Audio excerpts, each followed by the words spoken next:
আমি রাজবাড়ী জেলা ছাত্রদলের আহ্বায়ক হিসেবে বলছি, আপনারা আমার এক রহমানের অ্যারেস্ট তাদেরকে, আমার ভাইয়েরা যারা আছেন, দেশ নেতা তারেক রহমান সৈনিক যারা আছেন, দেশ নেত্রী বেগম খালেদা জিয়া যারা আছেন, শহীদ জিয়ার আদর্শের যারা সৈনিক যারা আছেন, তারা রাজপথে সর্বত্র অবরোধ কর্মসূচি সফলভাবে পালন করবে।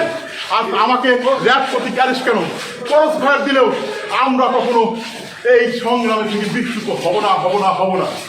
তাই আপনাদের জানিয়ে রাখি, এই অবৈধ সরকার মিথ্যা মামলায় আমাকে যতই র্যাব প্রতীক অ্যারেস্ট করুক, ছাত্রদল রাজবাড়ীতে সোমবার পাত্রটায় অতীতেও আন্দোলন সংগ্রাম করেছি, এখনও আমরা করব।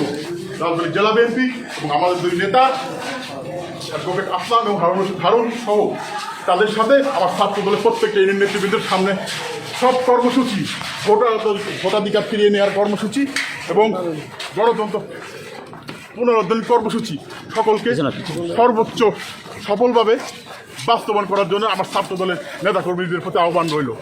আমি এক অ্যারেস্ট হয়েছি তাতে কি আমরা চাই আমার ছাত্রদলের ভাইয়েরা সামনে রাজপথে থাকবে এবং এই সরকারকে যে কোনো মূল্যে আজ হোক কাল হোক আর কতদিন এভাবে জালিম সরকার আমাদেরকে অত্যাচার করবে।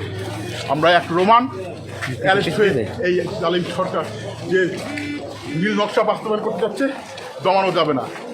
আমরা দেশনায়ক তারেক রহমানের নির্দেশে আমাদের মমতাময়ী মা তিনি অসুস্থ, আমি কারাগারে থেকেও আমার মমতাময়ী দেশনেত্রী মায়ের সুস্থতা কামনা করছি এবং তার মুক্তি দাবি করছি। আমার ছাত্রদলের প্রত্যেকটা ইউনিট ভাই ব্রাদারের প্রত্যেকটা ইউনিটের জিয়ার সৈনিকের তারেক রহমান সৈনিকের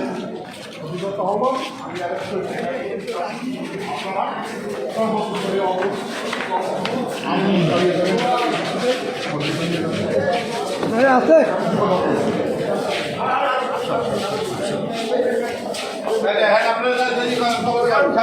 সাংবাদিক ভাইয়েরা আপনারা দেখেছেন কি অত্যাচার, কি নির্যাতন, জুলুম।